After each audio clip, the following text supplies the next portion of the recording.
Bismillahirrahmanirrahim. Alhamdulillahilladzi anzala as-sakinata fi qulubil mu'minin liyazdadu imanan ma'a imanihim.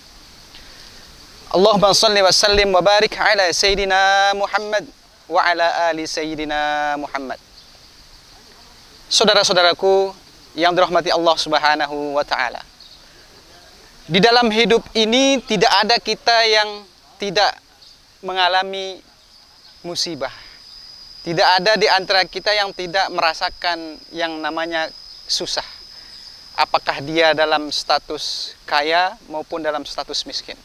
Allah Subhanahu wa taala memberikan ujian terhadap manusia untuk melihat kualitas siapa yang terbaik di sisi Allah Subhanahu wa taala. Namun Islam telah memberikan solusi bagaimana kemudian menghadapi setiap ujian dan masalah yang datang dari Allah Subhanahu wa taala. Salah seorang ulama yang memiliki konsen terhadap ilmu psikologi adalah Imam Ibnul Qayyim Al-Jauzi. Beliau pernah menyampaikan, memberikan satu tips di dalam kitab beliau Al-Fawaid, di mana beliau menjelaskan ada 3 solusi, ada 3 tips bagi kita, bagi siapapun yang ingin menemukan ketenangan batin atau ketentraman jiwa. Beliau menyebutkan di dalam kitabnya, utlub qalbak fi salasi mawatin inda sima'il Qur'an wa fi majlis zikri wa fi awqatil khalwah. Menurut Imam Ibnul Qayyim Al-Jauzi, ketika engkau mendapatkan hati dalam keadaan gundah gulana, ketika hatimu dalam keadaan susah, ketika hatimu dalam keadaan bersedih, maka carilah ketenangan hatimu di 3 tempat. Yang pertama kata beliau, inda sima'il Qur'an, ketika engkau mendengarkan Al-Quran. Baik posisi kita yang membaca Al-Quran maupun kita mendengarkan Al-Quran. Lalu pertanyaannya adalah, apa korelasi antara ketentraman batin dengan mendengarkan Al-Quran?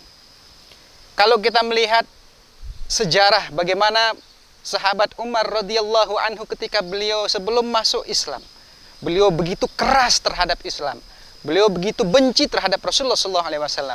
Namun ketika Umar radhiyallahu anhu mendengar adiknya Fatimah beserta adik iparnya Sa'id bin Zaid masuk Islam, begitu marahnya Sayyidina Umar ketika itu.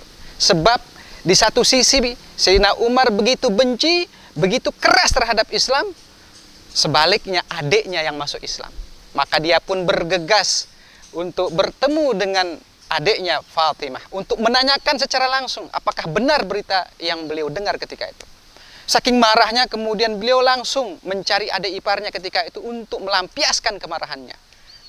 Fatimah ketika itu mengetahui kakaknya datang dan ingin memukul suaminya, langsung berada di depan Sayyidina Umar. Wahai Umar, jangan kau pukul suamiku. Akhirnya apa yang terjadi? Sahabat Umar secara tidak sadar pun kemudian menampar adiknya yang sampai kemudian mengeluarkan darah.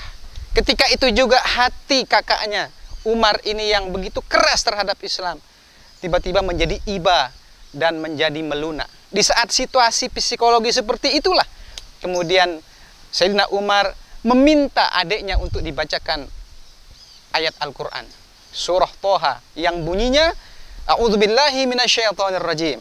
Toha ma anzalna 'alaikal Qur'ana litashqa illa tadhkiratan liman yakhsha.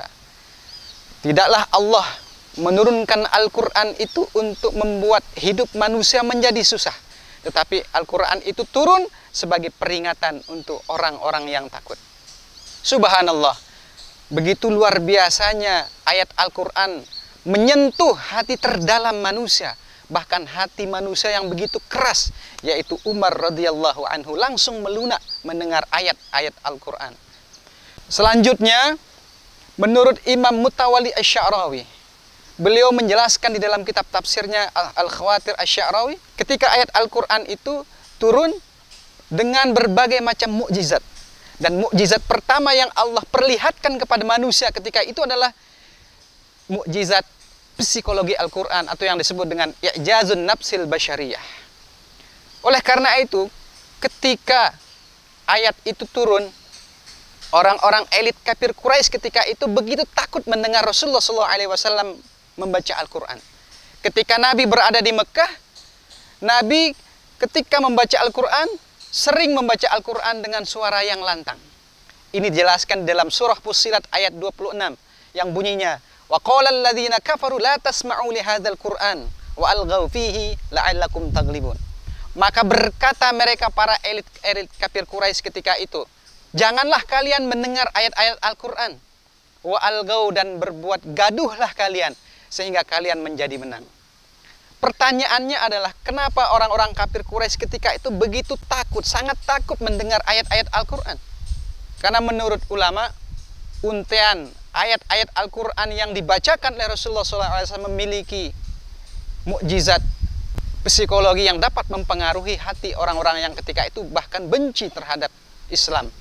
Maka ketika Rasulullah SAW membacakan ayat-ayat Al-Quran, para elit-elit kafir Quraisy ini menyeru semua anak-anak muda kafir Quraisy ketika itu untuk bersiul, untuk bersorak, untuk bernyanyi. Supaya apa? Supaya orang-orang di sekitar rumah Rasulullah SAW tidak mampu mendengar bacaan ayat-ayat Al-Quran yang dibacakan oleh baginda Rasulullah SAW.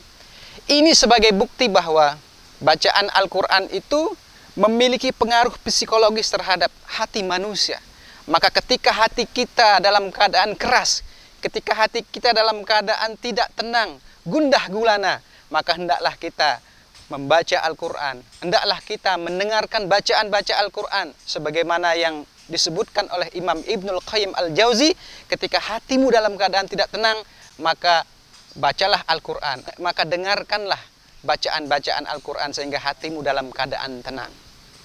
Kemudian tips yang kedua yang diberikan oleh Imam Ibnul Qayyim, wa fi majalisiz zikri, hendaklah kalian hadir di majlis-majlis zikir, di majlis-majlis solawat untuk menemukan hati kalian yang dalam keadaan susah. Di dalam Al-Quran Allah menyebutkan ala bizikrillah tatmainnul qulub. Maka dengan mengingat Allah, dengan berzikir kepada Allah, maka kalian akan menemukan ketenangan batin. Maka kalian akan menemukan ketentraman jiwa. Kemudian yang ketiga adalah wafi awqatil khalwah.